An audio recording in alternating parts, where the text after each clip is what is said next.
Olá, bem-vindos. Estamos chegando com o Jornal da Mix. Muito obrigado você que nos acompanha aqui no 106.7.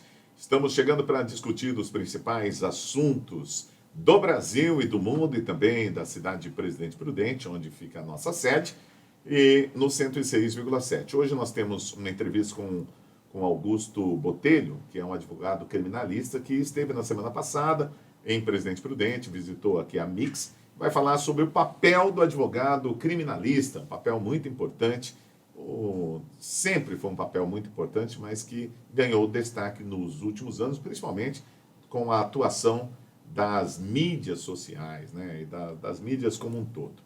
Bom, estou aqui com o Fernando Gessi. Fernando, seja bem-vindo mais uma vez, vamos lá para o seu destaque de hoje.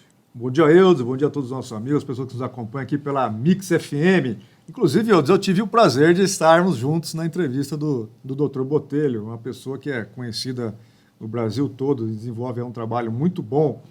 O meu destaque de hoje é o seguinte: nós estamos indo para mais de 50 dias daquele problema na Ucrânia, não temos uma solução definitiva para aquilo, e o Putin, mais uma vez, que achou que ia entrar e fazer barba e cabelo ali dentro da Ucrânia, está saindo de uma situação complicada. Eu só gostaria de saber, Eudes, quem será ou quem serão as pessoas que pagarão por toda aquela destruição deixada no país. Fala aí, Eudes Figueiredo, amigos da Mix FM, parabéns, muito obrigado por estar aqui mais uma vez como convidado, falar um pouquinho de política, de alguns assuntos que interessam a todos nós. Obrigado pela oportunidade. Eu acho que o meu destaque é ainda a gente falando do risco que a nossa democracia corre quando a gente vê autoridades, por exemplo, do STF, que deviam publicamente não se colocar de uma forma tão apaixonante para um lado ideológico ou para um lado militante e ativista político. Eu acho que os ministros estão ultrapassando as 4 linhas, estão ultrapassando os limites, porque o STF realmente é um órgão muito importante para a nossa democracia e nele deveriam estar juízes neutros para avaliar e analisar o que de fato ali pode colocar a nossa Constituição em perigo. Eles falam muito em perigo da democracia, eles colocam muito o presidente como um antidemocrático, e não é isso de fato que a população sente e a população percebe. O jogo está sendo muito pesado e isso não faz bem para a nossa democracia. Cabia a eles apenas a defender a nossa Constituição Federal. Então eu alerto aqui todo mundo que isso não está indo para um bom caminho. E aqueles que mais acusam o lado A de ser antidemocrático são os que mais fazem ação e dizem e afirmam que a democracia corre risco, e eles sim colocam a democracia no risco que eles tanto temem, da forma que eles fazem, estão falando. Toca o programa, Eudes Figueiredo. Muito bem, olha, vamos falar agora sobre a questão de Presidente Prudente, mudanças no alto escalão no governo do prefeito Ed Thomas. Após 15 meses no cargo, o médico ortopedista Delton Ferraz deixou o comando da Secretaria Municipal de Saúde de Presidente Prudente. A exoneração foi publicada na semana passada, logo no começo da semana. E o alto escalão da gestão de Ed Thomas pode sofrer novas mudanças nos próximos dias. Quem acompanha de perto isso é o nosso comentarista Fernando Gessi. Fernando Gessi, teve essa mudança aí, parece que ele pediu para sair, mas tem outras mudanças por vir aí, né? A saída do Dr. Delton, é bom deixarmos aqui bem claro, ele fez aí um trabalho muito bom na saúde pelo tempo que ele ficou ali acompanhando tudo, principalmente ele pegou aquela fase, né, de 2021 até hoje da Covid, e Presidente Prudente fez a lição de casa certinho. Distribuição das vacinas nos postos de saúde muito bem coordenada, as ações de saúde do município, as UBS, é lógico, né? Nós sempre temos aquele problema, né, Eudes? Nós temos a nossa sociedade que precisou um pouco mais de atenção, talvez o sistema não estivesse ali preparado totalmente para receber, mas graças a Deus, enfim, mesmo aqui nós tivemos perdas, né, de pessoas na saúde por questões da Covid, mas é aquele negócio, o trabalho foi feito, eu acho que foi de excelência sim, dentro daquilo que nós tínhamos, né, que poderíamos fazer. E é isso que a política pública e a administração pública, ela tem que fazer o melhor possível com aquilo que ele tem, né, e não deixar a sociedade desamparada. Essas mudanças irão acontecer mesmo daqui para frente, até por questões de campanha, de alinhamento político, aqui ou ali, ou por as pessoas aceitarem o cargo e não, talvez até por questões internas, não conseguiram desenvolver um cargo ali dentro. Nós sabemos que é muito difícil a administração pública, principalmente numa cidade que nem Presidente Prudente. Eu acredito que sejam em quase todas, né? Não sobra dinheiro para fazer muitas coisas, muitos investimentos. Então, pelo menos nesse ponto, não tem reclamação nenhuma dele, pelo menos é dentro da normalidade, e teremos outras mudanças. Acredito que nós também já falaremos sobre elas aqui. Muito bem, olha, a gente vai trazer agora uma informação sobre o PT, que apresentou 3 representações no Tribunal Superior Eleitoral, questionando outdoors contra o ex-presidente Luiz Inácio Lula da Silva, que foram instalados em Minas Gerais, Maranhão e no Mato Grosso. De acordo com o partido, há propaganda eleitoral antecipada e por meio vedado, já que a instalação de painéis é proibida. O período da propaganda eleitoral só começa no dia 16 deste ano. Uma das peças que foi colocadas em Minas Gerais consta a seguinte mensagem, acompanhada de uma foto de Lula. Nós aqui odiamos este ladrão comunista, fora maldito. Nem vou repetir as outras, tá? Quero saber a opinião aqui do Fernando Gess. Fernando Gess, não tá legal não esses outdoors por aí, né? Nós temos um problema muito sério com relação ao tribunal. Nós temos algumas pessoas ali em alguns tribunais que, por exemplo, se você coloca um outdoor do presidente, pode. Se você coloca uma outra situação ou uma fala que alguma pessoa fala em ambiente público, ou até esse nível, esse tipo de colocação também de outdoor, e do contrário, aí a pessoa não pode.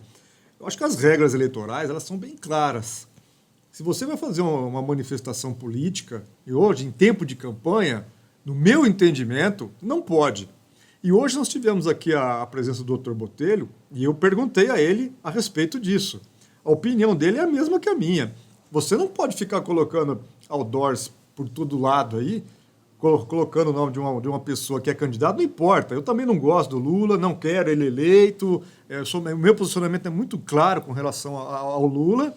Só que você colocar um outdoor difamando, caluniando uma pessoa desse jeito em praça pública, é óbvio que não pode, né? Ainda mais com tais palavras, maldito.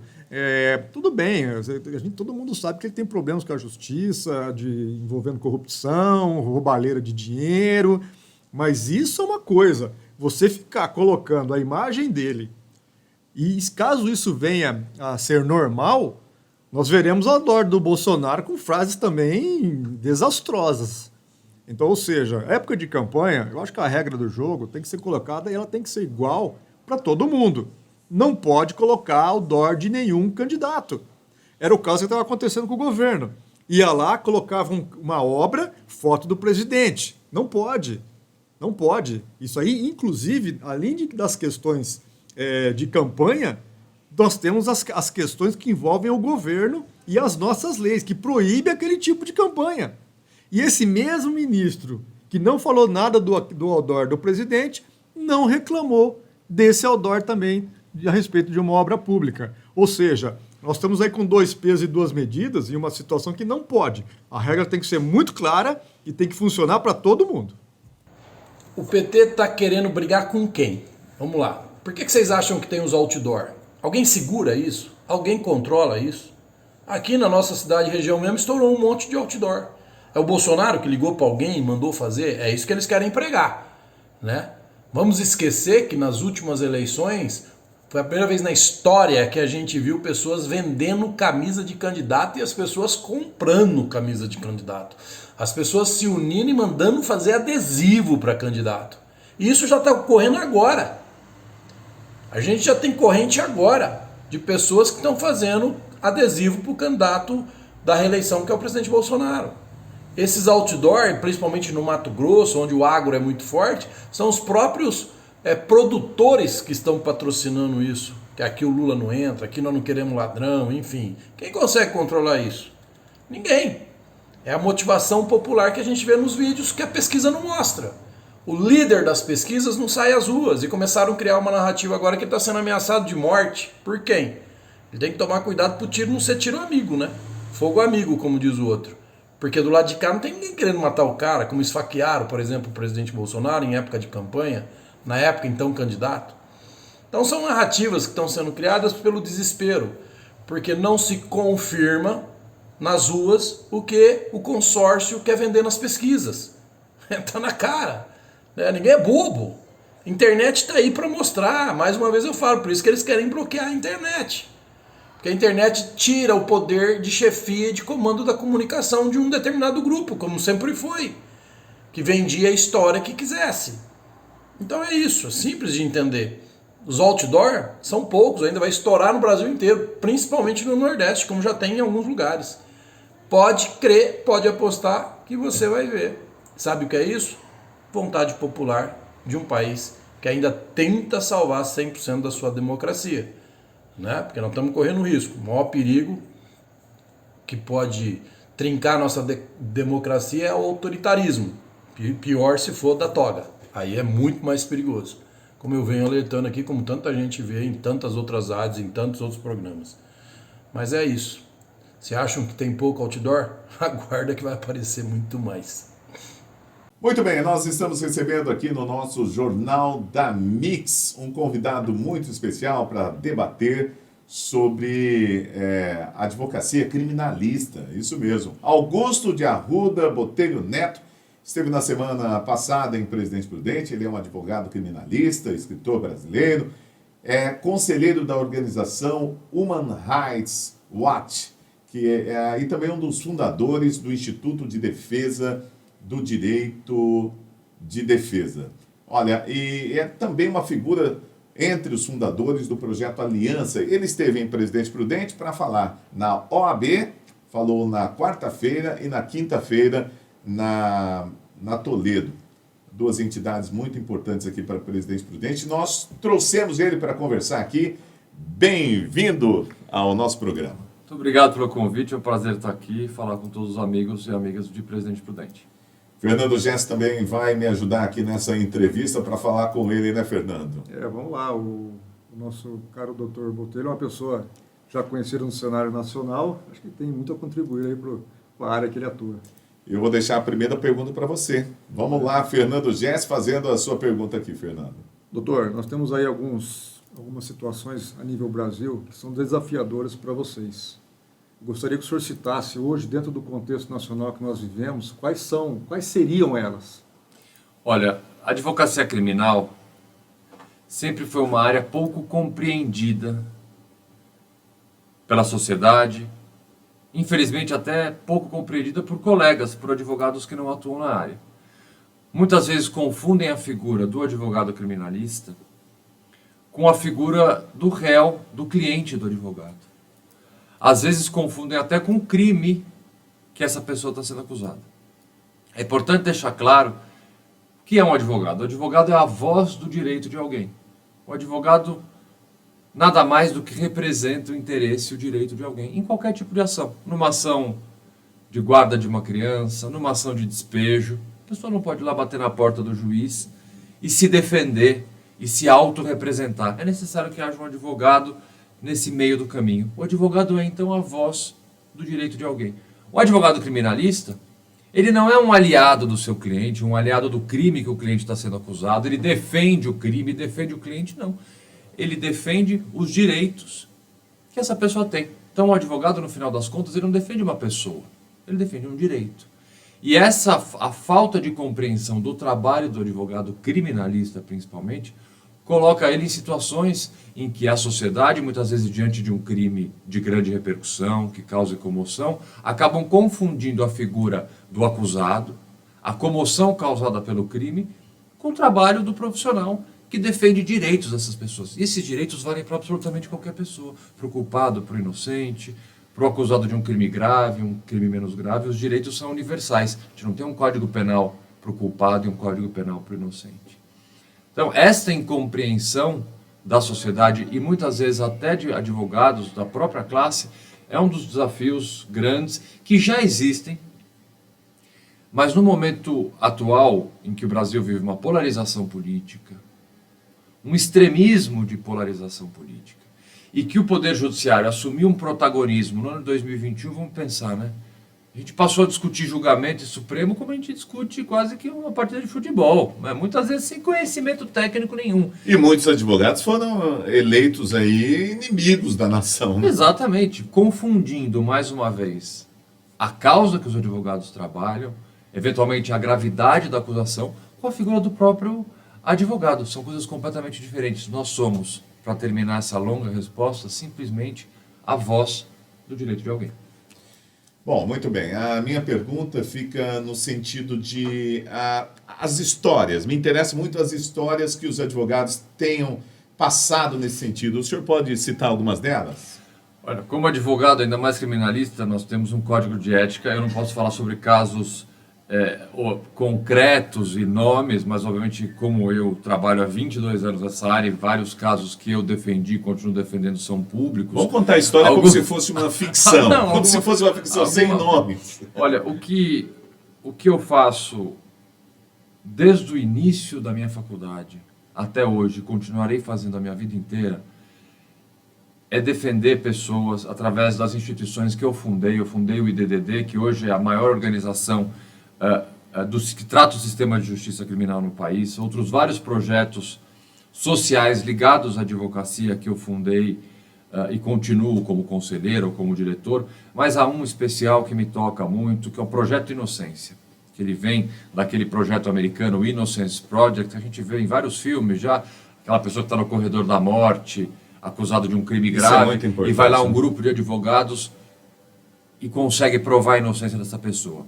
Esse filme que vocês já assistiram várias vezes, sabe esse grupo de advogados tem um nome, é o Innocence Project, é um projeto americano, uma organização americana que trabalha isso. E nós trouxemos essa organização para o Brasil, chama Projeto Inocência, e nós trabalhamos tentando localizar casos em que inocentes efetivamente estão presos, condenados por crimes que não cometeram. Doutor, então, e tem alguma porcentagem que a gente possa dizer assim, de inocentes que estão presos? Não, infelizmente, dados no Brasil é uma coisa bastante complicada. Eu não vou te dizer uma porcentagem, mas eu posso te garantir uma coisa. Nós, semanalmente, somos apresentados com casos muito tristes, porque é uma coisa extremamente triste você imaginar que o inocente ele pode estar há meses, anos. Nós tivemos casos de pessoas que estavam anos presas e com um trabalho de um grupo de advogados, todos voluntários, nós conseguimos provar a inocência dessa pessoa e colocar ela em liberdade. Esse, para mim, essas são as histórias que eu gosto de contar. Essas histórias me gratificam muito, é um trabalho que eu faço com muito prazer enfim, e acho muito necessário. Fernando Jesse. Doutor, vou seguir nessa linha de raciocínio que o senhor acabou de colocar. O senhor citou os Estados Unidos. Acredito que tanto o senhor quanto eu já tivemos a oportunidade de estarmos em outros países e vimos alguma coisa, né, ali que nos chamou a atenção. Dentro dessa área, Estados Unidos, Inglaterra, Alemanha, Japão e outros países, eles investem muito em algumas situações que eu não vou nem entrar muito nesse mérito, que é a questão da educação, sim, que evitaria muito alguns problemas que nós temos hoje. Com certeza. Mas juntamente com o investimento na educação, eles também investem muito em tecnologia criminal, para a elaboração dos inquéritos, que com certeza, naquele nível, lógico, nós assistimos os filmes americanos, NCIS, e aquilo dá tudo, mas nós sabemos que eles têm ali sim um trabalho de ciência dentro da área jurídica, né, do inquérito ali, muito boa. Nesse ponto, como é que nós podemos comparar? Eu já até acredito que eu já saiba a resposta, mas vindo do senhor, que está na área, é muito importante para nós e para as pessoas que nos ouvem. Como que nós poderíamos comparar hoje o nosso país com esses e o que nós poderíamos avançar para chegar lá? Nós somos um Fusca e eles são uma Ferrari. Essa é a comparação que eu faço. Apesar que eu gosto muito de Fusca, hein? Mas nós somos uma Fusquinha velho. A verdade é a seguinte, os governos estaduais, governos federais, aqui não tem ideologia, não tem partido. É uma realidade de todos os governos, esquerda, direita, não importa. Sucatearam a polícia do estado de São Paulo. Obviamente a polícia militar tem uma situação um pouco melhor, mas a polícia civil do estado de São Paulo está... Polícia científica. Toda a polícia, inclusive a polícia científica, principalmente a polícia científica, está completamente sucateada. Se a gente vai no Instituto de Criminalística de São Paulo, que é como você bem falou, é essência para a investigação de crimes. Nós precisamos fazer uma investigação inteligente, uma investigação que use as formas de tecnologia novas que nós temos, que o Brasil engatinha. Então, assim, a falta de investimento, a falta de incentivo à Polícia Civil, a própria Polícia Federal também, nos últimos anos vem sendo muito sucateada, aparelhada, desincentivada. Isso faz com que os policiais, obviamente, que têm uma vocação para perseguir o crime, se vejam desmotivados mentalmente e desmotivados em material. Então nós não temos, se a gente for pegar laboratórios, as perícias feitas no Brasil, volto a dizer, comparado com o que tem no resto do mundo, no mundo desenvolvido, nós somos um Fusquinha e eles são uma grande Ferrari. E esse é um dos pontos principais que faz com que a gente tenha, por exemplo, índices de solução de crimes graves tão baixos. Nós temos estados no Brasil que de cada 10 homicídios, apenas um tem a sua autoria reconhecida. Isso é um absurdo. 9 assassinos acabam passando impunes, simplesmente porque a investigação não consegue identificar quem são os autores. E parte dessa dificuldade vem justamente da falta de incentivo, da desmotivação, dos baixos salários que os policiais recebem. Nós precisaríamos investir, e muito, na polícia brasileira para melhorar o controle, melhorar o combate à criminalidade e fazer investigações melhores. Existe um outro detalhe, só para o senhor complementar. Da última vez que eu conversei com delegados da Polícia Federal, nós temos um trabalho junto com a DPF, né? Nós somos da área de tecnologia, então nós sempre trabalhamos ali, ou ajudamos em algumas situações que não somos convidados. Eu estou junto com a doutora Tânia Prazo, deve conhecer, doutor Versiani e outros mais, doutor Paiva. Da última vez que eu conversei com eles, cada delegado da Polícia Federal cuidava de mais de 200 inquéritos. Doutor, como que alguém consegue... Não consegue. Não consegue. Sendo bem objetivo com você e comigo, aqui é pragmatismo e objetividade. Não consegue. Não vamos viver num mundo do faz de conta, achando que policiais são super-homens, juízes são super-homens, promotores. O tamanho da justiça brasileira, a falta de investimento, não da justiça e mais da polícia, faz com que a gente tenha situações como essa, e aí não há vocação, não há bom policial, não há pessoa que queira perseguir o crime, que vai conseguir dar conta de tocar tudo isso, infelizmente. Muito bem, nós conversamos aqui no Jornal da Mix com esse grande criminalista, Augusto de Arruda Botelho. Tem todo o histórico dele ali no Wikipédia, que está muito legal. Augusto de Arruda Botelho Neto, que é um advogado criminalista e escritor brasileiro. Esteve na semana passada em Presidente Prudente, nos deu a honra dessa entrevista que estamos passando nessa terça-feira para você aqui no Jornal da Mix. Eu quero abrir aqui para ele fazer as suas considerações finais e agradecer mais uma vez pela sua presença, doutor. Eu que agradeço demais o convite, é um prazer estar aqui. Já estive várias vezes em Presidente Prudente a trabalho e agora vim dar essas 2 palestras, compartilhar um pouco do que eu penso, ideias para a justiça brasileira, ideias para a justiça de São Paulo, porque no final das contas o que todo mundo quer é um país melhor, é uma justiça melhor, uma justiça mais rápida, mais eficaz, que combata a criminalidade, mas respeite ao mesmo tempo direitos e garantias fundamentais. E o convite que eu tive foi justamente nesse sentido. Eu agradeço muito, foi um prazer estar aqui. Se alguém quiser mais informações, qual é o seu contato? Minhas redes sociais, todas, a coisa mais fácil de achar. Augusto de Arruda Botelho, me acha no Twitter, no Instagram, só no TikTok que eu não faço dancinha, essas coisas, você não vai me achar. Mas tirando isso, me encontra fácil. Muito bem, a gente vai para a nossa última notícia de hoje. Olha, o presidente do PSDB, Bruno Araújo, disse que Jair Bolsonaro é o que tem mais chances de vitória na disputa do Planalto. Ele é um dos articuladores do Centro Democrático que ainda está à procura de um candidato presidencial. Muito bem, vamos lá. Fernando Jesse, você acredita nas palavras aí do presidente do PSDB? Não é questão, acho que nem de acreditar ou desacreditar. É que quando você tem um governo que tem uma base, que nem o Bolsonaro tem uma base política ali, que é firme. Você tem a máquina na mão, ou seja, você tem todas as condições necessárias para ganhar uma eleição. O problema é que, após quem vencer a eleição, vai ter uma herança. E nós estamos sabendo que acabou de aprovar, ou pelo menos colocaram 5% de aumento para todo o funcionalismo público, isso vai impactar também os aposentados. Nós temos uma série de benesses que estão sendo dadas, nós temos uma taxa Selic muito alta, não conseguimos baixar, nós temos problema no combustível, ou seja, nós estamos agravando um problema para a próxima gestão que o próximo presidente que ali sentar vai ter que ter uma responsabilidade muito grande. Então, o que acontece? Caso essa análise que ele fez é uma questão até óbvia, só que nós não podemos esquecer o seguinte, Eudes. Na campanha passada, o Haddad, que não é o Lula, teve 45% nas urnas. Esse pessoal é muito fiel ao PT, muito fiel. E o presidente Bolsonaro teve 55%. Agora, eu acredito que as situações, muitas pessoas que votaram no Bolsonaro se desiludiram. Eles estão procurando ainda um certo arranjo. Eu ainda acredito que nós temos 25% que são fiéis ao Bolsonaro e 25% são fiéis ao Lula. E 50% da sociedade, isso nós vemos pelas taxas de rejeição. Não vou falar aqui que é verdade ou é mentira, mas não é o que importa. São os dados que nós temos. Então, nós temos que trabalhar com aquilo que existe. Se é verdadeiro ou não, não posso falar nada. Mas os índices de rejeição de Bolsonaro e Lula são enormes. Por isso que eu falo, se entrar uma nova pessoa no cenário com uma rejeição baixa, dizendo para a sociedade o que ela realmente precisa escutar, a coisa pode ser que mude e ele pode errar o prognóstico dele. Diogo Mainardi, né? É duro a gente ter que falar do Diogo Mainardi, né? Porque ele já escreveu tanta bobagem já durante a Covid, ele já se escreveu que o Bolsonaro não ia poder sair na rua, né? Ele acha que a gente esquece dessas coisas, né? Ele já disse tanta coisa nesse sentido e ele foi obrigado a ouvir agora que o presidente do PSDB, né, Bruno Araújo, afirma, como todo mundo já sabe, realmente está ganha a eleição. Lógico que não está ganha a eleição, né? Por umas circunstâncias de coisas aí, a gente não pode dizer que a campanha está ganha, né?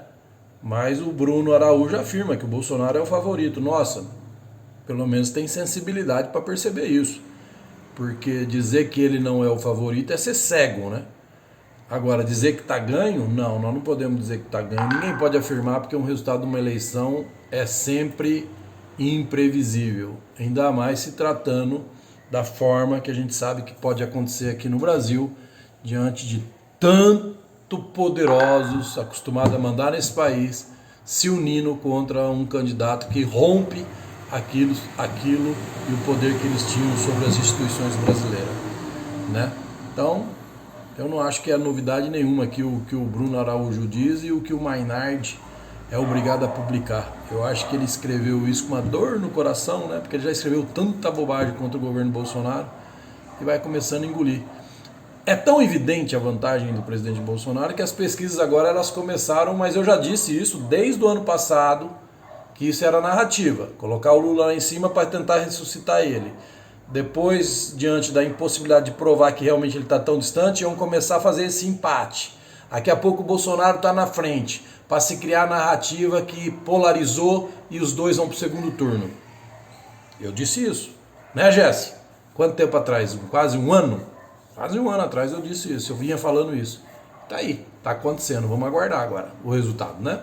Muito bem, nós estamos encerrando o nosso Jornal da Mix de hoje. Muito obrigado a você que ficou na sintonia, nos acompanhando também pelas redes sociais. A gente volta amanhã, na quarta-feira, com mais informações. Grande abraço para todo mundo e até o nosso próximo encontro.